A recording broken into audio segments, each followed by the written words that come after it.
Shut up and sit down. So I just stopped by my boss's house to pick up the mail, kind of check on things around the house, because I was told that while he was out of town, this lady would not be staying here until next week. So I walk into the house, and there's this kid sleeping on the couch. Oh, shit. Okay, well, I guess they were wrong, and she is staying there this week. All right.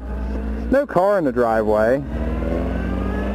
So I'm guessing that she is at work and just left her small children in the house unlocked. Pretty safe neighborhood, though, but, yeah, whatever. Everyone parents their own way. Who am I to judge? Who am I to judge? I spent my whole life judging people.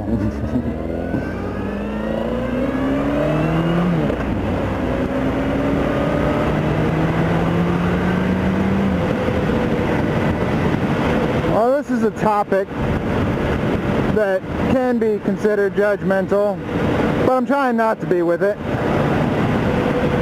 Small children on the backs of motorcycles. Yeah, I mean, I'll ride my kids up here on the tank, you know, sit back a little bit, give them some room, ride them down the street or whatever. I don't go very far with them, and I don't go very fast. My oldest is 8, my youngest is 4. Now, I've seen kids under the age of 10, or they were over the age of 10 and just really tiny, but they're riding on the backs of the motorcycle holding on. Now, it may just be my kid, but I don't trust her focus to stay holding on to me and to lean forward when we take off and to lean with me in curves. I don't trust that enough to take her out on especially highly populated roads and go for a ride. I mean, I've especially seen some of them wearing shorts and t-shirts. Now, as an adult, I fully understand that riding a motorcycle can be dangerous. And, you know, for most of us, that's part of the thrill of it. Yeah, leaning into a corner at 80 miles an hour is dangerous. You know, doing it in the car is dangerous, and that's why people do it, for the adrenaline rush. But you make that decision as an adult to do that. Now, 10-year-olds, oh, Daddy says it's cool, I'm going to do it. They don't really have the ability to make that decision. I'm going to take a little windier road towards the bank instead of going out to the main road there.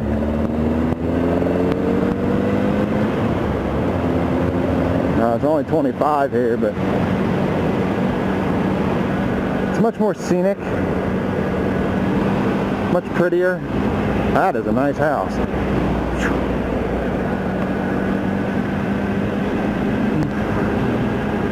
I don't remember the roads being this rough, but the last time I drove this road I was in a pickup truck, so these little bumps didn't bother me. Oh, that's a dip.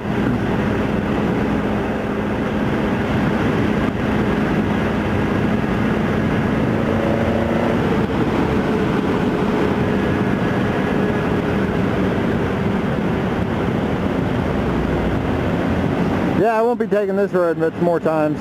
It's pretty nasty. Bumpy, bumpy, bumpy, bumpy. Which means they got a few more times Columbia County Road Maintenance.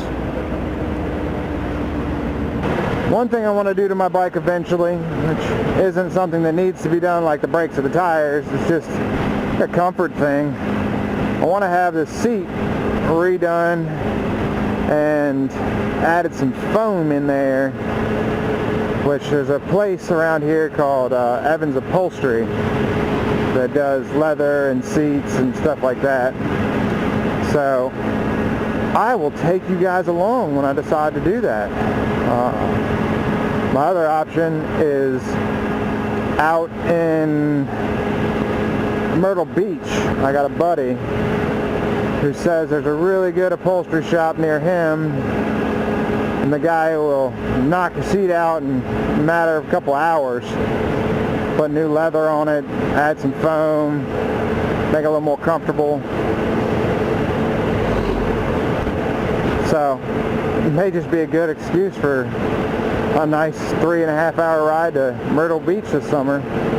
Ride there is going to kind of suck on the old seat, but ride back will be nice. Be a real testament to how good of a job this guy does. Gotta get my subscribers up before then. Gotta get my subscribers. Come on guys, subscribe to the page. I know it's new. I know there's only a couple of videos, but it'll get better.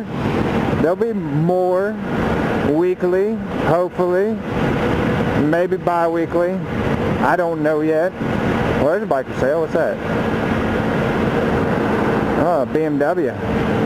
I like the BMWs. My dad had a BMW 1200 RT. That thing was fast and comfortable. Had heaters and basically just directed the air to the oil cooler and blew hot air on his legs and hands. Had a radio in it, a windshield. You pushed a button and the windshield went from sport bike to cruiser, so you could block the wind or the rain. Yeah, it was a nice bike.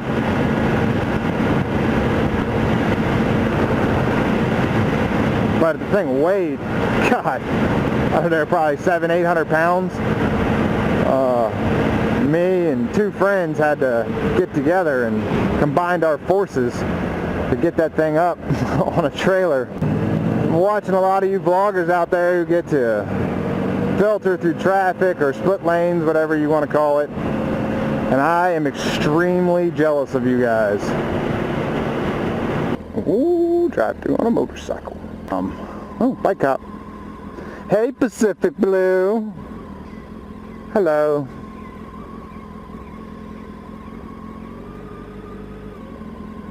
Fine, just leave me then.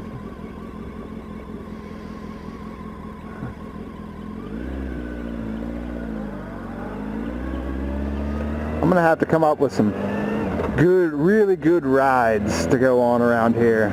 I mean, I can take y'all to FATS, Forks Aerial Trail System, which is 30-something miles of mountain bike trails. So if any of you riders out there like mountain bike trails, go here.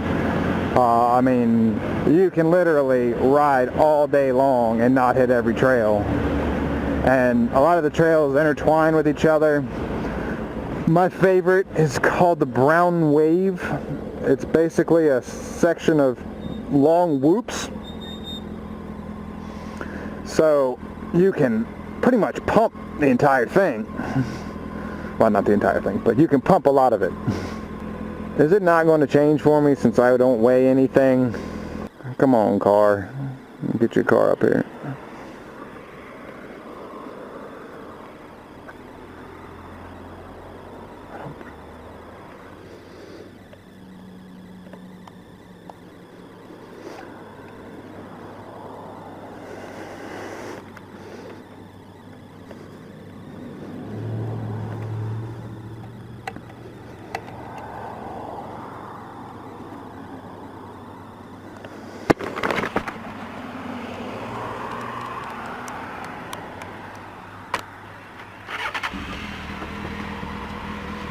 That's not cool. Yeah, you know that was f***ing red.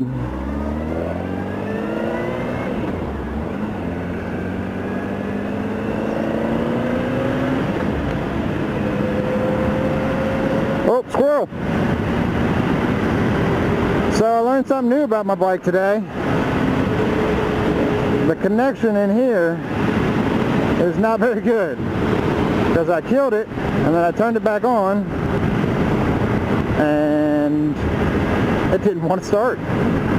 So I had to off on, and then push the button, and it started. I'm kind of glad that light took a little longer than expected, so I didn't look like an idiot sitting there trying to start my bike.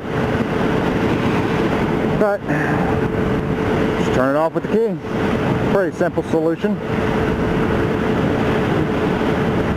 I haven't been able to find replacement controls for this. I would love to replace these with some brand new ones.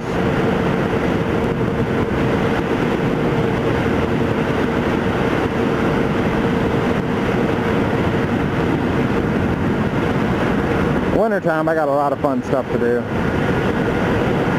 Wintertime comes, I'll be repainting, wrapping, polishing. One of the previous owners painted the downpipes for the exhaust black. Of course, it's all chipping and fading now. And these have that, I mean, from the factory, they look kind of like gold, blue color to them. I don't know why the hell you would paint that. Like, that's one of the coolest looks on exhaust pipes, is that blue from the heat on top of a stock gold color. I mean, I guess it's possible that it could have rusted a little bit, but usually that stuff doesn't rust. I mean, it's not like it's painted chrome or anything where you're going to have a lot of problems with rust.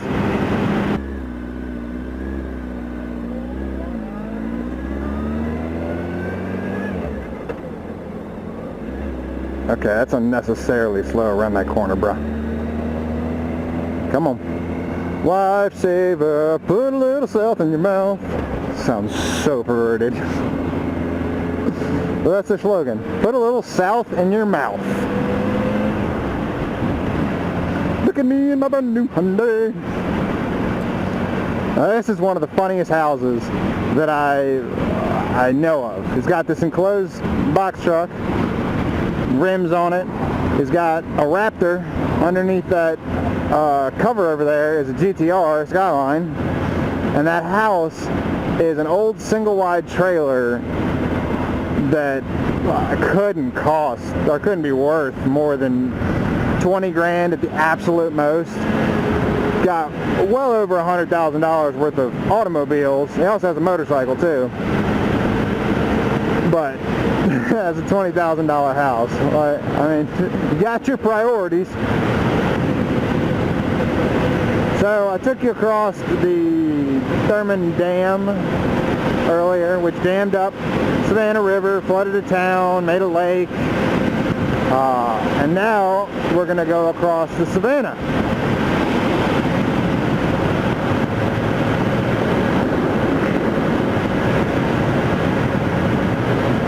And here is the Savannah River. That's just beautiful. This house right here with the pool, it floods sometimes all the way up to the pool, to the point where they have to park their cars up the street, and I guess use a kayak to get home.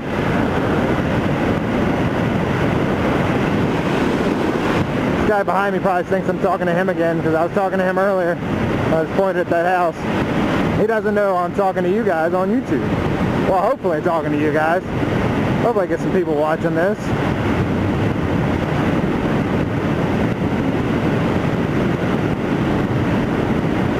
This last little bit's pretty boring for you guys, pretty fun for me. It's just 10 minutes of slow curves, ups and down hills. Only really eventful part, which I'm hoping that one day I'll capture on video. I've seen it happen twice, and I've known of it happening 3 times in the last probably 6 to 8 months. There's a road up here that goes around a left-hand corner and then down a hill. At the bottom of the hill is the stop sign for the intersection with this road. Well, in the last 6 to 8 months, I have physically seen 2 cars not stop at that stop sign, go across this highway and hit the embankment on the other side. And I had pulled up after a 3rd car had done it, not too long after I saw the 2nd one. So hopefully, fingers crossed, one day I will get that on video, because it is incredible. And I mean, I ride that road quite often. When I take my lab to tracking training, I have to go that way.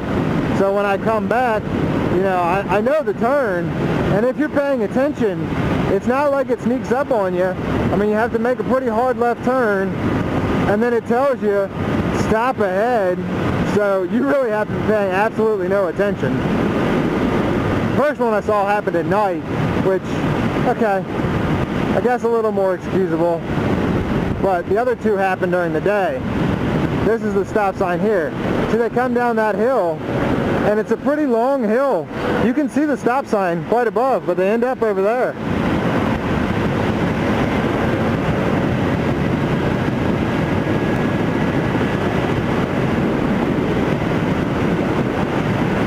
I guess that goes into the texting while driving, because I'm pretty sure they have to either be drunk or distracted in order to cross a main highway and jump into an embankment.